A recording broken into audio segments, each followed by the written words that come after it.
Começa agora o Terceiro Setor, o programa que revela quem faz a diferença na vida de milhares de pessoas em todo o Brasil. Hoje nós destacamos o trabalho essencial das ONGs, as entidades sem fins lucrativos que transformam este país com ações concretas e foco em uma sociedade mais justa. No programa eu recebo e você vai ter a oportunidade de conhecer o Instituto Ceci de Inovação Social. Nós recebemos aqui em nossos estúdios na Rede Alesp o presidente executivo Guilherme Ferreira de Souza. Guilherme, muito obrigada, seja bem-vindo. Obrigado pelo convite. Prazer enorme estar aqui com vocês hoje. Guilherme, o Instituto Ceci tem 60 anos. Como é que ele surgiu? É uma história longa, né? Mas o Ceci surgiu como um time de futebol de várzea, um time de futebol amador na comunidade do Capuava, em Santo André, em 1962, e passou por alguns desenvolvimentos para chegar no formato que ele é hoje, como uma instituição do terceiro setor. Começou de um sonho do seu pai em ser jogador de futebol. O meu pai, quando era adolescente, ele jogava no time do Ceci e tentou se profissionalizar como atleta, né, no futebol, na década de 80 e 90. O futebol era muito diferente naquela época. E quando minha mãe engravidou, ele teve que parar de jogar futebol e criou um projeto, uma escolinha de futebol para as crianças da minha comunidade, acreditando no esporte como uma ferramenta de desenvolvimento humano e também para afastar as crianças da criminalidade e das drogas. Um diferencial. Sim, com certeza. E aí, de lá para cá? Você nasceu? De lá para cá eu acompanhei, né? Eu nasci em um projeto social, então eu acompanhei as dificuldades e as emoções, né, desse desenvolvimento durante toda a minha infância e adolescência. E quando eu tive a oportunidade de ter uma bolsa de estudos em relações internacionais, eu decidi que queria institucionalizar, né, o projeto que eu participei durante toda a minha vida, para que a gente pudesse transformar vidas, né, das crianças da comunidade através não só do esporte, mas também da cultura e da educação, acreditando que são pilares fundamentais para o desenvolvimento humano e também social do nosso país. Você teve essa ideia após se formar e morar na Austrália? Quando eu tinha 18 anos, eu realizei meu primeiro grande sonho, que era aprender a falar inglês, e eu fui morar e trabalhar na Austrália em busca desse sonho. E quando eu cheguei lá e vi aquele país, né, com tantos benefícios assim e oportunidades para a população, eu decidi que ia lutar para que o Brasil fosse tão bom quanto aquele lugar. E quando retornei foi o que eu tenho feito assim ao longo da última década, né? E o que a gente está vendo aqui? Aí são nossos projetos. O Ceci trabalha hoje com esporte, cultura e educação, né? No esporte a gente tem futebol feminino e masculino, judô, karatê e jiu-jitsu. Na música a gente tem aulas de canto, violão, contrabaixo, guitarra, bateria, teclado, história da música, ensaio de banda, teoria musical. E também reforço escolar e alfabetização para as crianças aqui em São Paulo. E também temos um núcleo no Ceará que trabalha com kitesurf e natação. E quem quer participar tem que estudar, tem que frequentar apenas o contraturno. O Ceci é uma instituição que trabalha no contraturno escolar. A gente trabalha em complemento à escola, né? A gente trabalha complementando a educação das crianças e a gente acompanha de perto o desenvolvimento das crianças na escola. Em relação à idade, a partir de que idade que vocês admitem no Ceci? Dos 5 aos 17 anos, as crianças têm esse ciclo com a gente. Desde os pequenos mesmo? Primeira infância, né? A gente pega ali na primeira infância e a ideia é que a gente entregue essas crianças já entrando na vida adulta, né? Na juventude ali, que é quando eles terminam o ensino médio. Como é que é? Aqui em São Paulo a gente não tem esse marzão e esse vento para fazer kitesurf. Por que vocês foram parar no Ceará? Essa é uma história curiosa. Eu fui para o Ceará de férias para praticar o kitesurf. Eu sou um apaixonado pelo esporte. Acho que eu pratico muito esporte para a vida, né? O esporte me ensina muito. E quando cheguei no Ceará, na comunidade do Preá, eu fiz um diagnóstico social e entendi que as crianças da comunidade não praticavam o kitesurf pela falta de acesso, por ser um esporte muito elitizado. E lá é um polo mundial. Lá é o melhor lugar do mundo para a prática de kitesurf. e as pessoas que moravam no local, né, as pessoas da comunidade não praticavam o esporte. E a partir daí, né, a gente tem toda a expertise de trabalho com lei de incentivo e desenvolvimento comunitário. A gente implementou um projeto lá que iniciou em 2023. Qual que é a verba que vocês trabalham anualmente? Vocês captam e trabalham? Hoje a gente trabalha com uma verba em torno de 5 milhões de reais e tem 60 pessoas na equipe do CECI, contando São Paulo e Ceará. O que significa estar na LESP, a maior assembleia da América Latina, falando desse projeto? É uma história curiosa também. Quando a gente começou a trabalhar, né, foi em 2013 que eu entrei na faculdade e decidi institucionalizar a organização. A gente não sabia nada, né? E quem construiu e institucionalizou foi eu e a Aldara, que a gente se conheceu na faculdade e hoje ela é minha esposa, está grávida da minha primeira filha. E nessa época, né, de 2013 a 2016, eu vim muito aqui na LESP para entender como funcionava o financiamento do esporte e tentar recursos com os parlamentares para que a gente conseguisse desenvolver o que o CECI é hoje. E hoje vir aqui participar, né, dessa entrevista na TV Alesp tem um significado enorme para mim. E você teve sucesso nessa questão da obtenção de recursos? Ficou apenas na vontade, na promessa? Como que foi? Na verdade não. Não Mas tinha... aprendeu bastante. Eu dialoguei bastante na comissão do esporte aqui, né? Acho que conheci bastante de como na Faculdade de Relações Internacionais a gente estuda muito política nacional e internacional, a estrutura do Estado me interessava bastante, né? Então, o acompanhamento das legislações. Depois da faculdade eu fiz gestão pública na pós-graduação, então fazia muito sentido estar aqui também, para além do trabalho com o CECI. Mas a gente acabou trabalhando por muitos anos com a Lei Paulista de Incentivo ao Esporte, que é do governo do estado de São Paulo, que foi propulsora do CECI, né? Acho que sem a Lei Paulista de Incentivo ao Esporte a gente não conseguiria ter construído tudo que construiu. Como é que vocês começaram essa construção? Porque você disse que o CECI surgiu de um campo de várzea, que tinha um campo de futebol e as pessoas jogavam futebol, inclusive seu pai. Depois que ele foi trabalhar, você cresceu, você fez relações internacionais. Como é que CECI continuou? Porque em nenhum momento ele parou, né? O projeto social não deixou de existir, né? A escolinha, meu pai até hoje é treinador das crianças lá. Ele é o nosso paizão, ele é o paizão da comunidade, né? Todas as crianças passam por ali. Então o projeto não parou, a escolinha de futebol continuava, mas de uma forma informal, como sempre foi. E daí o que a gente fez foi institucionalizar, captar recurso e potencializar aquilo que era o sonho dele no passado. Então foi assim que a gente desenvolveu. Teoricamente, você nunca foi filho único.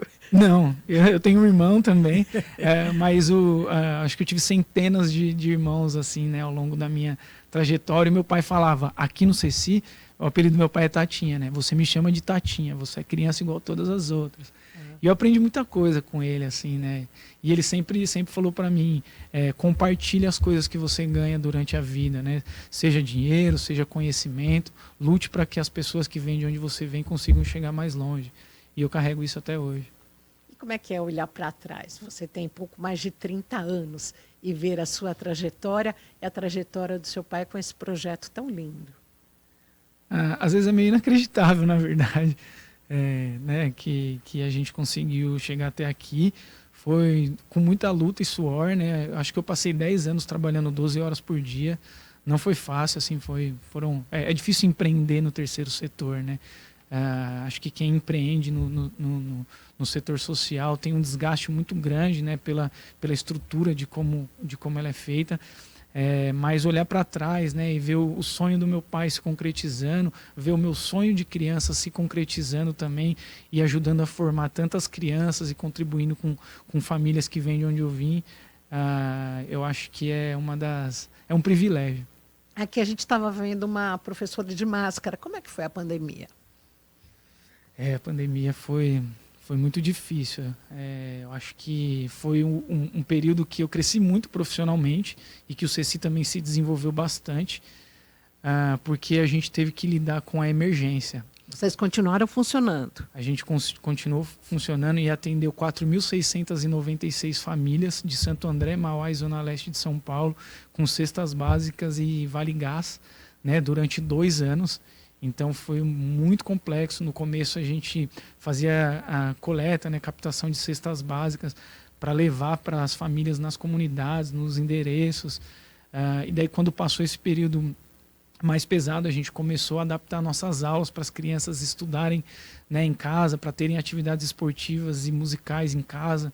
Então foi um período muito complexo, principalmente porque as crianças não ficavam em casa, né? Elas ficavam na rua, nas vielas, e daí elas não tinham a escola, não tinham as famílias, porque as famílias tinham que continuar trabalhando, e elas também não tinham o CECI. Então, o CECI foi uma das instituições que voltou mais rápido no estado de São Paulo. A gente construiu um plano, né, de retorno, apresentou para o governo do estado, foi aprovado, e daí a gente começou a receber as crianças novamente dentro do campo de futebol, né? Então, cada uma tinha 10 metros quadrados de distância uma da outra, mas a gente fazia atividades, né, quando começou a liberar um pouco, mas foi um período muito complexo. E como é que funcionam as aulas? São apenas, são, entre aspas, apenas aulas de esportes que vocês dão no contraturno? Tem reforço escolar? Como é que o CECI atua nessa questão, já que vocês pegam crianças a partir de 5 anos? Anualmente, a gente dá cerca de 13 mil horas aula para as crianças do CECI. Que tipo de aula? Daí elas vão ter aulas de música, né? A nossa linha pedagógica dentro da música é trabalhar com MPB.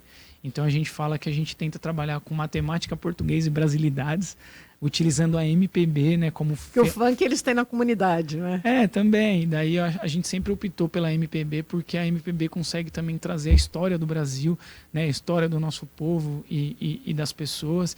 E a partir daí a gente começa a fazer ganchos para o desenvolvimento socioemocional dessas crianças. No esporte, a gente trabalha com futebol, judô, karatê e jiu-jitsu, que são modalidades coletivas e individuais, e também tem uma ênfase muito grande para as meninas. A gente teve uma ideia há 5, 6 anos atrás.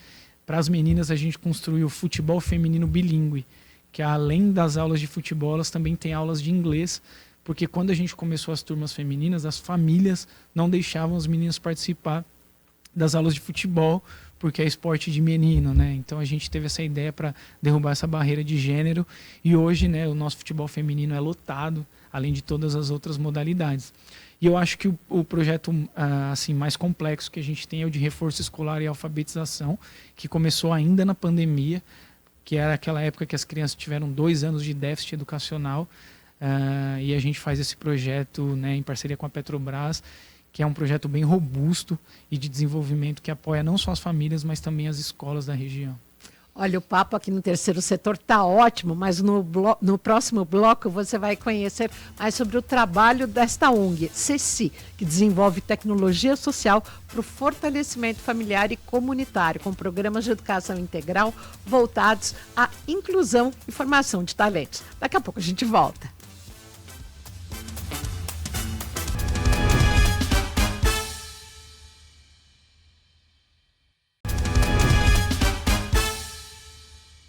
Nós estamos de volta com o Terceiro Setor aqui pela TV Alesp. Nossa conversa hoje é com Guilherme Ferreira de Souza, presidente do Instituto CECI. O Instituto CECI tem quase 60 anos, ganhou força, ganhou mercado, cruzou fronteiras. Você que é especialista em relações internacionais, o CECI já está no exterior. Conta pra gente, como é que é isso?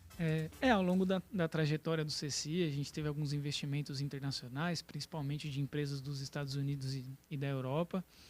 Em 2024, também fui selecionado pelo Departamento de Estado dos Estados Unidos para compor um seleto grupo de jovens que são considerados líderes das Américas e vozes em ascensão nas Américas do Norte, Central e do Sul.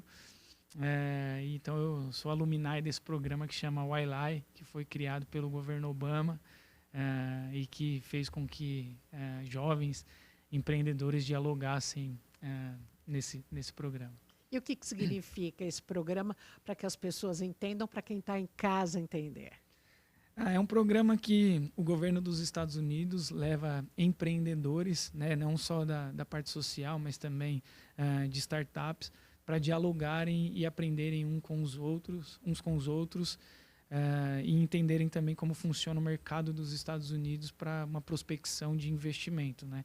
Eu era um dos poucos do terceiro setor, né? Não é comum empreendedores sociais participarem desse programa, mas lá eu tive bastante experiência, né, dialogando com o mercado, com o governo e investidores dos Estados Unidos. E como é que você, presidente de uma ONG aqui no Brasil, no extremo leste de São Paulo, conseguiu disputar uma vaga? Como é que foi? Se você se inscreveu, foi convidado?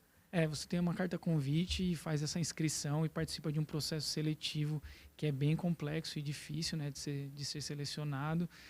E eu tive a felicidade ou a competência de ser selecionado para o programa. E você já estava de olho há algum tempo? Foi porque o Obama já saiu faz tempo, né? Como é que foi isso? Mas ele é um programa de Estado, né? Ele foi desenvolvido, foi criado ali no governo Obama, mas ele continuou até o ano passado sendo executado. E para mim foi... a gente já mapeava, né, algumas coisas assim para participar desses processos de aceleração internacional, porque ajudam a capacitar os líderes das organizações para que o impacto cresça. E esse acho que foi o programa mais robusto que eu consegui participar. Anualmente, quantas crianças e adolescentes fazem parte?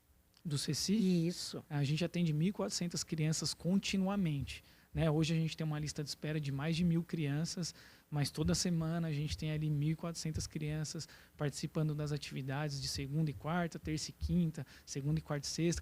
Cada uma tem uma grade, mas a gente tem essa quantidade de crianças. E vocês pensam em antecipar a idade? Porque os primeiros que vocês pegam são crianças de 5 anos. Pensam em antecipar? No momento não é possível, precisa ter um cuidado muito maior? Quando a gente começou, a gente trabalhava com crianças de 7 a 17 anos. Já puxou e daí, um pouquinho. Trabalhar com a primeira infância requer muito cuidado e um desenvolvimento técnico ainda maior. Então a gente teve que se capacitar a equipe, né, entender qual que é todo o desenvolvimento da criança na primeira infância para diminuir a idade de atendimento. Então, o CECI está sempre inovando, né, construindo novas turmas e atendendo novos públicos. Mas a gente precisa estar sempre preparado para isso, porque a gente está trabalhando com educação. Né? É um desafio constante. Sempre. As famílias confiam, né, na instituição para o desenvolvimento educacional das crianças e a gente precisa entregar um trabalho de excelência, porque no final das contas a gente está construindo esses pequenos cidadãos que vão construir o Brasil lá no futuro. E o projeto para 2026, quais são as novidades? O que vocês prospectam aí para os próximos 3 anos, 4 anos? Esse ano a gente está assumindo um desafio que é ampliar as turmas no período noturno para atender as crianças que estão no ensino integral. Hoje a gente trabalha no contraturno escolar, então as crianças que estudam à tarde vão para o CECI de manhã, as que estudam de manhã vão para o CECI à tarde, mas com o ensino integral sendo ampliado no Estado, a gente tem uma demanda cada vez maior para atender essas crianças com atividades esportivas e culturais no período noturno, e a partir de fevereiro a gente já começa a avançar com essa nova grade. Então, provavelmente, a gente vai aumentar o número de 500 crianças participando do CECI, o que eleva também o custo da organização em 30% a 40%. E como é que faz? Porque a criança vai lá, treina ou passa... Qual que é o horário da manhã e o horário da tarde? É o horário comercial. As atividades começam às 8 e terminam às 5 da tarde. E agora vamos para 6, 7, 8 até chegar às 10 criança brincando tem fome constante. Como é que é a parte do dragãozinho? Nesse momento, as crianças recebem um kit lanche, né, que é um pãozinho com presunto e queijo, uma fruta e um suquinho. Mas a gente construiu no ano passado uma cozinha e agora está equipando essa cozinha para que a gente trabalhe com uma alimentação mais saudável para essas crianças. Famílias em situação de vulnerabilidade social têm uma alimentação com um nível de sódio e carboidrato muito grande, que são as massas, salgadinhos, refrigerante. Nutricionalmente é muito baixo. Pobre. Porque o que acontece? A comida orgânica, né, a comida in natura, ela é mais cara e principalmente você precisa ter um tempo maior de preparo. Então o nosso diagnóstico é que as crianças comem muito pouca fruta, né, verdura, legumes, e daí a gente está equipando a nossa cozinha para que as crianças tenham um café da manhã mais rico em nutrientes e também em verdura, legumes, para a gente começar a trabalhar com isso. No nosso projeto, um dos temas transversais é a alimentação saudável. Então a gente dialoga não só com as crianças, né, para que elas experimentem novas frutas, novos sabores, novos cheiros, né, que elas utilizem o tato para conhecer diferentes, né, alimentos, mas também com as famílias. E a ideia do projeto, né, de a gente ter essa cozinha toda equipada para trabalhar com esse tipo de alimentação, é também fazer com que as mães aprendam a trabalhar com alimentos, né? Porque às vezes você pode usar a casca do abacaxi para fazer um suco, e daí é levar esses workshops e formações para as famílias terem uma alimentação mais saudável e rica em nutrientes, né? E qual o feedback que vocês recebem dos pais ou geralmente são mães solo, né? Né, a gente tem bastante mãe solo, a gente tem muitas famílias em situação de vulnerabilidade social, a gente está sempre mensurando quais famílias participam de programas sociais, então a gente se preocupa realmente, né, com essa vulnerabilidade. E o feedback ele é sempre maravilhoso, né? Acho que as famílias são muito agradecidas pelo trabalho que a gente faz. Muitas mães chegam lá e choram, né, dizendo o quanto o CECI é importante para as crianças.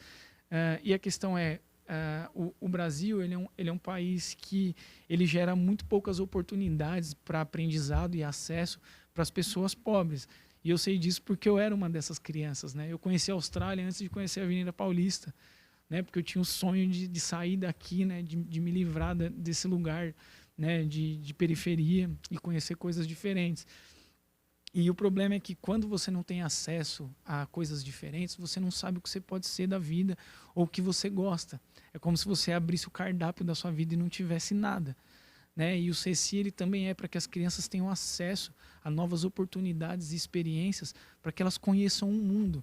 E a partir das ferramentas que a gente vai desenvolvendo ali todos os dias através do esporte, da cultura e da educação, elas consigam adquirir essas ferramentas que quando elas chegarem na vida adulta, a ideia é que elas possam construir o próprio sonho. E daí as famílias conseguem identificar, né, todo o nosso carinho, toda a nossa vontade de fazer com que as crianças possam lutar pelos próprios sonhos no futuro. São crianças de 5 até adolescentes, tem limite de idade? A gente vai até uma faixa etária de 17, de 18 anos nesse momento. E precisa estar estudando. Precisa estar estudando. A gente acompanha um dos critérios para fazer a matrícula é o atestado escolar, mas se a criança não está estudando, a gente também deixa ela entrar para que a gente entenda o porquê de ela não estar na escola e daí a gente vai encaminhar ela para continuar o estudo. Então, o nosso grande combate é contra a evasão escolar. A evasão é uma coisa que o CECI olha e fala, não, isso aqui é um grande inimigo, a evasão escolar. E daí a gente pega pesado nessa parte. Agora, de São Paulo para a Praia do Preá, lá no Ceará. Como é que é lá? Quantas crianças são? Se também crianças e adolescentes? Lá a gente trabalha com adolescentes. O nosso trabalho é em parceria com um colégio de ensino médio, né? O CECI está dentro de um colégio lá em parceria. Então a nossa guarderia, né? A nossa estrutura é dentro do colégio. O colégio cedeu um espaço para a gente construir, né? A nossa guarderia, que é onde ficam os equipamentos de kitesurf. E daí a gente tem um carro lá, uma caminhonete que leva as crianças para a praia para fazer as aulas de kitesurf. E o curioso é que a gente também conseguiu diminuir a evasão escolar e aumentar a frequência dos alunos do colégio, porque muitos deles evadiam porque queriam aprender a velejar. E aí eles ficavam na beira de praia para aprender a velejar e entrar no mercado de trabalho do kitesurf. E quando o CECI chega, né, com os equipamentos, com as aulas, com instrutores pagos, com toda a estrutura para que eles aprendam kitesurf, é mais interessante estar na escola do que na beira de praia, porque elas vão ter acesso aos melhores equipamentos de kite, aos instrutores. Lá, em média, a gente investe cerca de R$20 mil por aluno para que eles aprendam a velejar, né? Então, eles saem do ensino médio já sabendo velejar e entendendo o mercado de trabalho do kite. E como é esse mercado? Na comunidade, o Preá ele respira o esporte, né? Então tem a baixa temporada e a alta temporada. A alta temporada é a temporada dos ventos. Pessoas do mundo todo vão para o Preá velejar, que é de julho a janeiro. E daí esse é o momento que a comunidade consegue a sua renda. No inverno, que eles chamam de inverno, que é de fevereiro, ali meados de janeiro até junho, é uma época mais calma e que você não tem tanta geração de renda, né? Então o preá ele respira o esporte. E todo mundo que vai para lá senta no restaurante quer saber sobre o kitesurf. Você é bugueiro, você vai fazer passeios de kitesurf. Você é transfer, vai trabalhar com kitesurf. Todo mundo ali, de alguma maneira, está inserido no mercado do kitesurf. E você já recebeu retorno prático de pessoas que participaram do CECI ao longo desses 60 anos? Lá, claro que muito menos. Mas para dizer assim, eu conquistei, eu consegui, eu aprendi, eu consegui comprar meu primeiro bug para atender turista, ou eu estou dando aula agora? Lá no preá, a gente já tem, acho que 7 alunos trabalhando em escolas de kitesurf da comunidade, e a gente já contratou 4 ex-alunos para trabalhar no CECI. Então a gente também tem esse processo de formação dos alunos para que eles também façam essa inserção no mercado de trabalho e consigam transformar a vida não só deles, mas também das famílias. E isso é uma questão importante porque os outros alunos começam também a perceber que o projeto é uma ponte para o futuro, né? Uma ponte para o mercado de trabalho. Vocês aceitam doações? Como que vocês trabalham? Sim, claro. Quem quiser entrar no nosso site, né, tem lá doar para o CECI, seja como empresa, como pessoa física, você consegue fazer a sua doação e contribuir com o desenvolvimento do CECI ao longo do ano. E a massa de trabalho? Quem que está por trás fazendo tudo isso? Temos muitas pessoas, né? Temos especialistas em comunicação, em pedagogia, em esporte, em música. O nosso grande, né? Assim, a maioria dos nossos trabalhadores são professores e educadores. E daí a gente tem pessoas que trabalham com gestão, né, direta de empresa, a gente tem toda a parte de dados. A gente acabou de contratar mais uma pessoa para trabalhar a sistematização dos nossos dados, porque o CECI tem uma cultura data-driven de trabalho, então todas as tomadas de decisão que a gente faz no nível estratégico é a partir dos dados coletados ao longo dos anos. É em função dessa transparência que vocês conseguem obter recursos no mercado, inclusive como esse passo que vocês deram para o exterior. Também a gente tem uma estrutura de trabalho bastante corporativa também, porque os investidores do CECI são empresas privadas, então eles conseguem entender que quando o recurso entra na máquina do CECI, ali, né, na nossa engrenagem, ele vai sair em forma de impacto social, né? Então o recurso entra em forma de dinheiro e sai em forma de impacto social, diferente de uma empresa, né, que oferece um produto ou um serviço. O CECI, né, o terceiro setor, oferece transformação de vidas, né? Guilherme, o tempo acabou, mas volte aqui mais vezes no terceiro setor da Rede Alesp. Obrigado, foi um prazer participar. E parabéns pelo CECI, que é simplesmente um projeto que já mudou milhares de vidas ao longo desses 60 anos. Obrigado. O terceiro setor tem muito a contribuir com o Brasil e tenho certeza que daqui a 10 anos a gente vai ter uma estrutura ainda melhor para todos os empreendedores sociais. Com certeza, se Deus quiser. Obrigado. Agradecemos a participação de Guilherme Ferreira de Souza, do Instituto CECI. Siga o Instituto no Instagram, @Instituto CECI, no site institutoceci.org.br. Toda semana, um convidado que faz a diferença na vida da sociedade brasileira aqui no terceiro setor da Rede Alesp. Muito obrigada pela sua audiência.